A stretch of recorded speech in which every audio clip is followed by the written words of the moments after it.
wanna go? Come on, baby, don't you wanna go back to that lemon light city, sweet home Chicago? 2 is 4, 4 4 6. Come on, baby, now get your business fixed. Come on. Hi there, I'm Marty Levinson.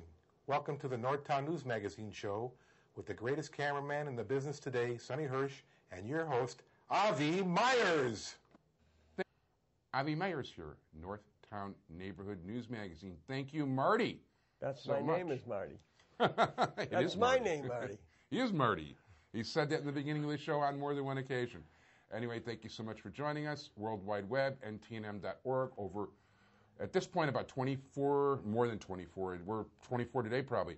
By the time this is on the air, 25,000 shows easy will have been watched. Community policing, ntnm.org to get your link to find our shows on YouTube. And if you go to Sunny HTV on YouTube and you subscribe, you'll get all the weekly notices when the new shows are coming out. Or if you want to email me at avy@ureach.com, I'll put you on the regular mailing list for things like the TV show or Jewish Chicago or even CAPS 2412. And speaking of CAPS, Sonny also has the website caps24.org that's got all the community policing information. And caps24.org, you'll get all the meetings for the 24th District outside the 24th District.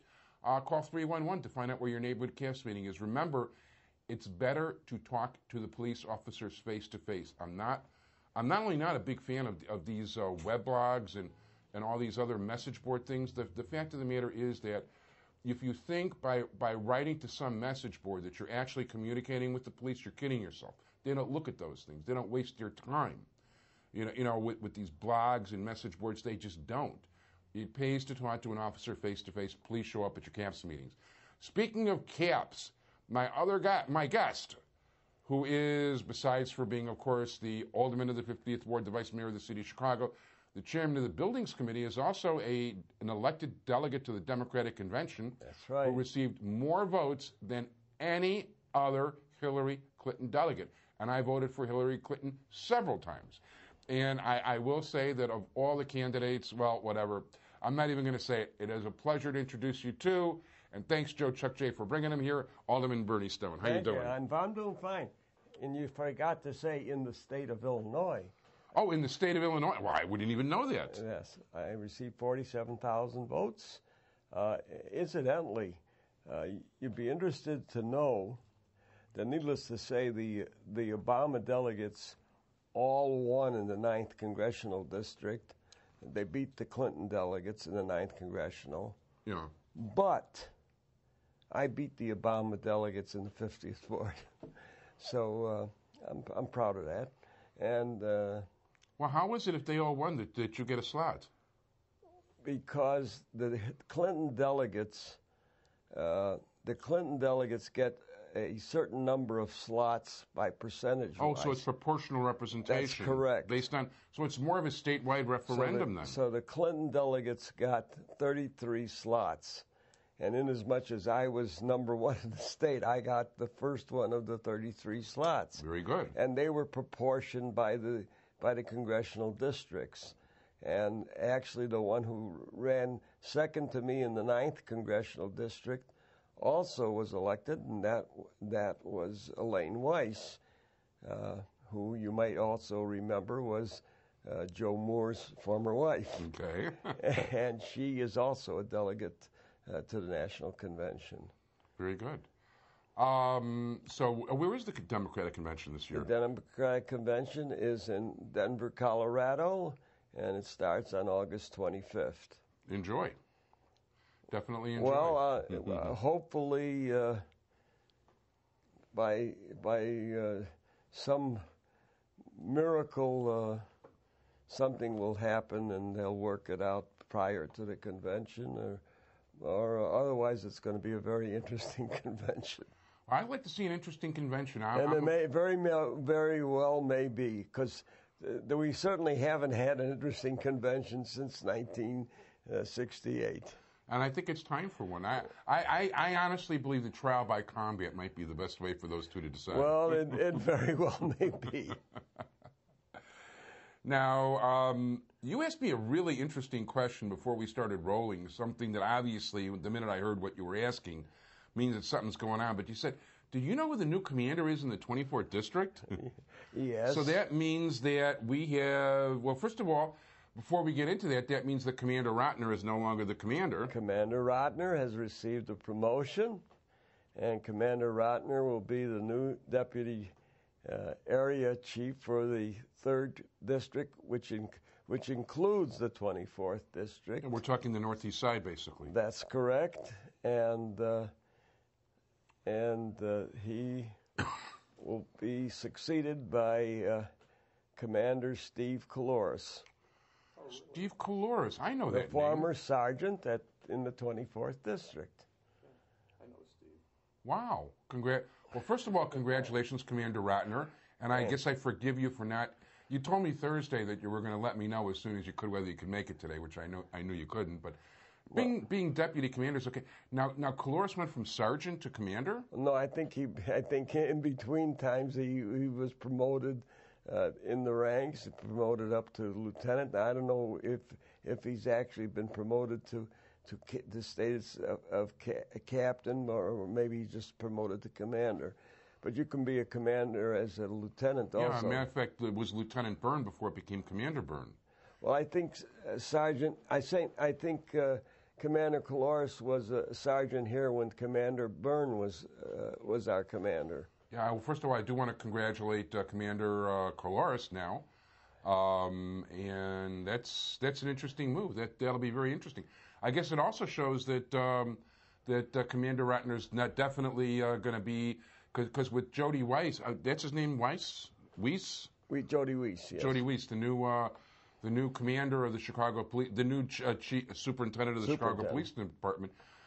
Definitely takes to Bruce Rotner. At least we figured that out. Well, look, we've known Bruce almost his entire career, and I know Bruce when he's moved from patrolman to sergeant to lieutenant, and then to commander. So, and you saw his dad play basketball. And his dad was my boyhood hero. Former Jewish pro basketball player. Former All-American at Loyola, and we've watched Bruce's career, and we know that Bruce was going to move up because he's had the talent, he's had the knowledge, he knows the neighborhood. If there's anyone who we believe that should move up in the police department, it's Commander Rotner, and we believe that he's well deserving of the promotion. So I'm delighted that he's received the promotion. I got the call today, and I wish Bruce well, and I'm sure Commander Caloris will follow in his footsteps.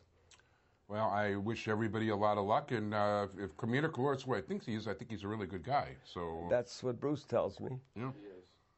Yeah, Sonny, who's the chairman of the Sonny Hersh behind the camera, who's chairman of the 24th District Advisory Committee, says he is a good guy. So I'm glad we've got a good guy for commander. That always sounds good. And I believe he knows the neighborhood too, so that makes it easier also. That'll definitely help. Well, wow, that's certainly exciting news, no question about it. Make for a very interesting district advisory committee next time. I'm sure it will, because I think it's going to happen almost immediately. Wow. Because I know he's been acting commander for a while, so, acting deputy district. Yeah. I don't know the different ways. So let's talk about, so what kind of interesting changes? We've got a cease order from former Superintendent Martin, speaking of police superintendents, on the building of the garage at Devon and Rockwell. I know it's more complicated than that. It's a heck of a lot more complicated.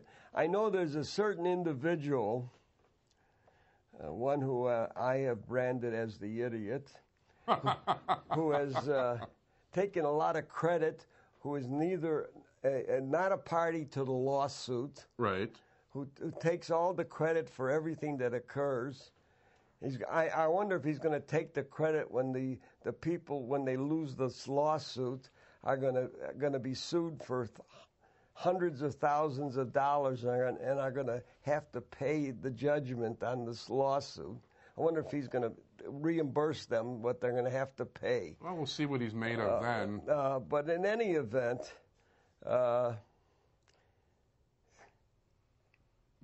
what happened, if people really want to know what's happened, is the defendant in that lawsuit, and we're talking about the parking garage at Devon and Rockwell, came in and voluntarily agreed to stop construction because construction had started on the garage. Yeah.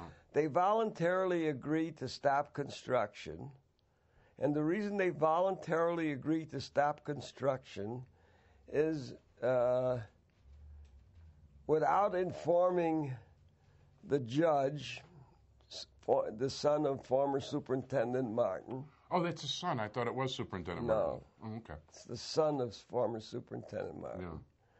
Without informing the judge, they did not give the notice which is called for until after they actually had filed a appeal. Yeah. You're supposed to inform the judge by notice of appeal on a matter that had occurred during the course of the suit. They gave the notice of appeal after they filed the appeal, and so they voluntarily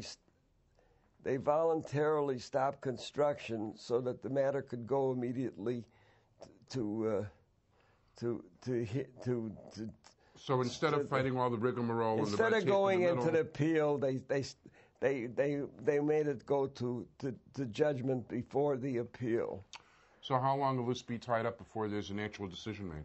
Hopefully, within the next month, a decision will be made. Okay. And let's understand. Now, didn't that judge? Now let's understand. Let me tell you what the case is so people understand it, because I don't think anybody understands it. There are two questions involved. The one question is there's a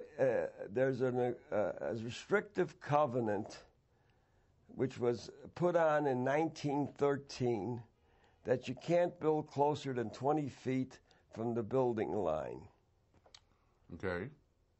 Now, every single building on Rockwell Street is built closer than 20 feet. Okay. Now, that includes the projected garage. That's going to be closer than 20 feet from the building, from the lot line, as is every other building from Devon to Arthur. Right. So every building on the block. So that's why none of the plaintiffs live on Rockwell. Oh, because none of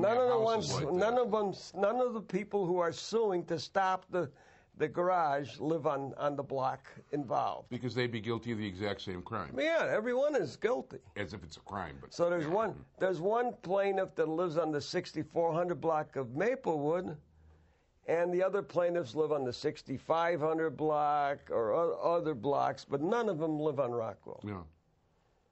The other aspect of it is the question of whether you can build commercial on Rockwell. Okay. Now, needless to say, anybody who goes on any of these streets knows that there's commercial built. Yeah, there's always stores up to the alley. Yeah. And if anybody who's ever gone on these streets knows, for instance, that prior to this proposed construction, that there was commercial beyond the alley because there was a commercial parking lot that was there that went beyond the alley. So anybody who said that you can't build commercial, it completely ignores the fact that there was commercial there before. In at least 40 years, because that's how long I've been around here. Oh, that's how long the land lot was there that the city owned. Yeah. So you're ignoring the fact that this was always commercial. that this is not changing what it previously existed. Yeah. So this is the lawsuit. That's what the lawsuit is. It involves the fact that they're building beyond the building line and that they're putting commercial on the side street. Now, Yeah. what are the witnesses that appeared? A surveyor appeared for the contractor and testified as to the fact that everybody violates the building line. Yeah. And they also testified as to what existed prior to this as far as commercial construction. What witnesses did the plaintiffs put on? The people who said this is going to bother them because they live on Maplewood and it's going to bother them. Now, that's factually. I was in the courtroom. I believe you. This is what I heard the testimony. Well, this sounds like something the guy would have brewed up. Now, frankly, I don't understand why the judge didn't rule on this immediately. Had I been the judge, I could have ruled on this in 10 seconds, because it's ridiculous. The whole lawsuit is ridiculous. Yeah. First of all, I never understood why on motion it wasn't dropped immediately. Now, I want you to understand that the contractor isn't even paying for the cost of the defense. The one who's paying for the cost of the defense is Chicago Title and Trust. Ooh, so they're going to... because they've guaranteed over on the policy, because even they knew that nobody's going to sue on this and nobody's going to win on this, on any lawsuit, because obviously everybody's in violation. This is Chicago, that's big stuff, Chicago Title. Chicago Title Trust is paying for the cost of the defense. And they're not going to have any problems taking off after these guys who filed the suit. Well, if you think it's only the cost of the defense, which is thousands of dollars. Yeah. But remember, every day that there's a delay, the contractor is losing thousands upon thousands of dollars. Not only in the cost of the delay, but in interest and in loss of income and also because other he's things. got money tied into all the equipment and... That is correct. And this is a suit in Chancery. And Chancery says, and most suits in Chancery, where you file a lawsuit and you lose, you not only have to reimburse the defendant for the cost his cost of defending the lawsuit, but generally his loss of income, his other losses. So, good luck. I don't know why our friend talked you into this, but face up to it. This could cost you a lot of money. So that's the story. And that's what's happening, and the businessmen are furious. Every day, you can talk to the West Ridge Chamber of Commerce, and she'll tell you how many calls she gets every day from the businessmen on Devon. They're going nuts over the fact that their businessmen are constantly on their doorstep. When are we going to get our parking? When are we going to get our parking? We need our parking garage. Talk to my people. They're on the calls we're getting. We want our parking garage. Our friend also, he's not satisfied with just being dilatory with respect to the garage. He started this business. He's on the board of the Preservation Chicago. We've got to save the architecture, this wonderful architecture. Which, frankly, I think is mostly ugly. My opinion. He's saving the architecture on Devon. You're talking about from Bell to California, 6 blocks? He's saving the architecture. And it's one of the 7 wonders of the world. He wants to save the architecture along Devon. And he wants the city to declare it a landmark district. Well, So they've attacked it on that basis. He's an architect. I'm not an architect. He's much better qualified. I've only sat on the Historic Landmark Committee since 1973. I've been the chairman of that committee for 8 years. All I know is... I should add that to your titles in front. I didn't know you were chairman of the commission. No, I wasn't chairman of the commission. I was chairman of the committee? The council committee. Okay. Not only was I chairman of the council committee, there is a study that the commission made, and that commission gave birth.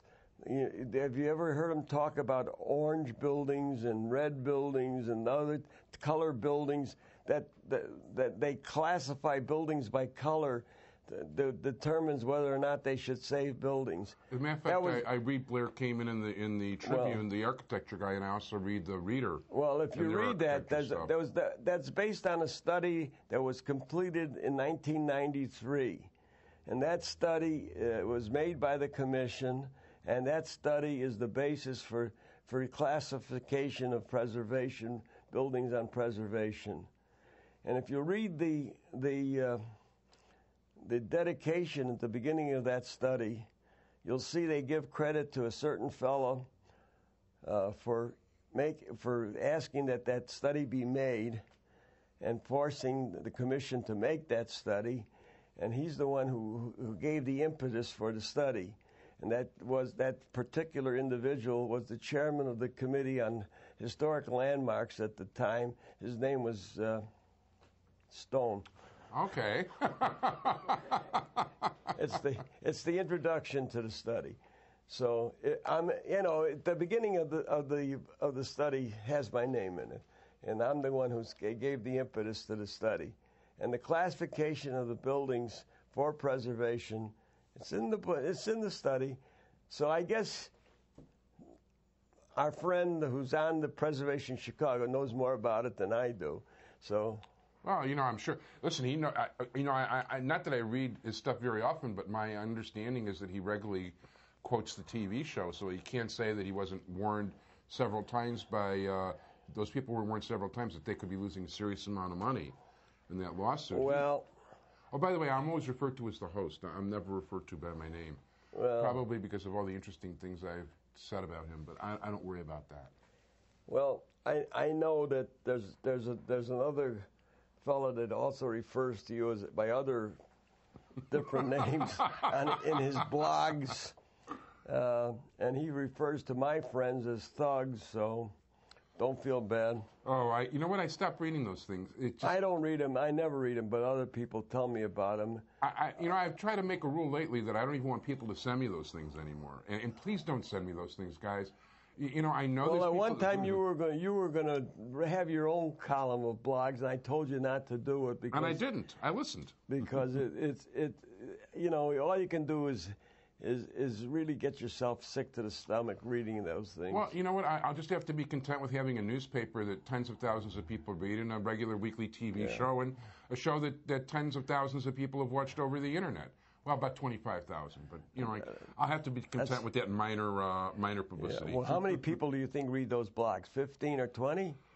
Well, I think the members of the West Rogers Park political community organization are busy reading and writing a lot of that stuff. Well, you notice if you ever do read it, it's the same people all the time. The one meeting I went with, I went with Mike Moses to a meeting about a year ago over at Boone School, and the exact phrases that I heard, that I was reading in those blogs when I was reading them, were the phrases those people were using at the meetings. Yeah.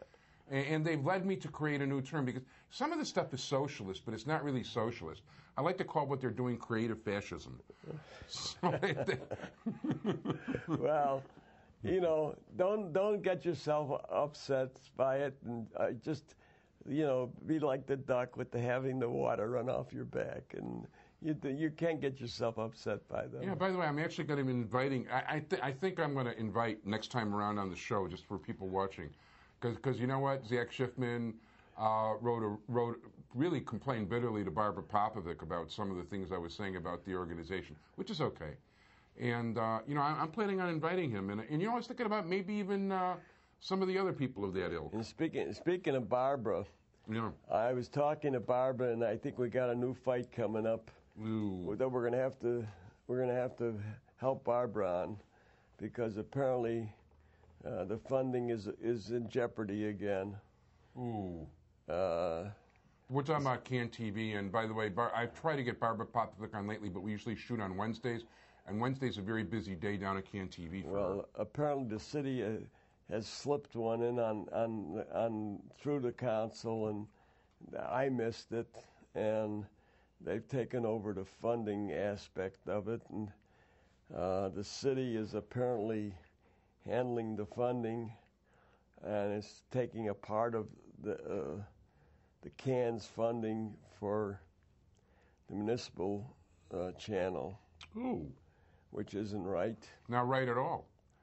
And especially if you're familiar with the amount of monies that they take out of the regular budget for the municipal channel, which is also an interesting story if you ever get down to it, because the municipal channel was originally intended for the city council.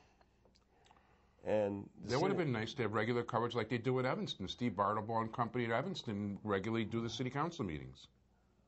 Well, the city council... It's basically puff PR for the city, the municipal channel. The city consists of the legislative and executive branch. Well, I can tell you point blank that the legislative branch has absolutely nothing to do with the municipal channel. It is only run by the executive branch of government. Yeah, they hire former TV reporters like Bob Wallace, who's entertaining, and Peter Carl. And they pay him healthy salaries, which comes from hidden places in the city budget. At one time, we tried to find the various hidden places in the budget where their salaries are hidden. It's so well hidden, it's hard to find. Wow. What do those guys make? I'm curious. Big bucks. 6 figures? I don't know. Interesting. So it's hidden somewhere within the... Maybe it's in a TIF somewhere. No, I don't think so. But... by the way, Ben Jarofsky's another guy I want to invite one of these days and have him on the show. He's an interesting character. Yeah, well, Ben's so busy looking at the Ben, like some of his counterparts in TV, is so busy looking at the penny ante stuff from aldermen that they miss the big buck dollars that the executive branch of government is busy spending like it was water. Okay. By the way, I happen to think you're right in general about this, because I mean it's amazing to me what I've been seeing and what you've been mentioning along those lines. So it's definitely very different. 1.5 minute warning. Okay. Is that what that buzzer was? Yeah, that was Joe Chuck Chase phone. Thanks for bringing the alderman, Joe. Appreciate that. Go ahead. Well, actually, at this point, I want to thank you very much, Alderman Berny Stone, 50th Ward. Well, we got a lot of stuff still going. We got zoning matters that are pending that we're still working on, and we're going away for a little while, so we're going to have a nice vacation. Sounds good. I don't even know when we're shooting next. Sonny and I haven't figured that out yet. Well, by the time this goes on the air, I'll be back from my vacation. Okay, well, that sounds good. And I want to wish you a nice vacation. Want to congratulate you. Commander Rotner and Deputy Chief Rotner and new Commander Koulouris. You watch us on the web, ntnm.org. CAPS, caps24.org, and go to YouTube. Sign up for Sunny HTV on YouTube. You'll get the weekly notices. Or email me, avi@ureach.com, and you'll get on the weekly mailing list for the show, among other things. I want to thank very much Alderman Berny Stone. Thank you so much. Avi, thank you, Sonny, and good wishes to all. Bye-bye, everybody.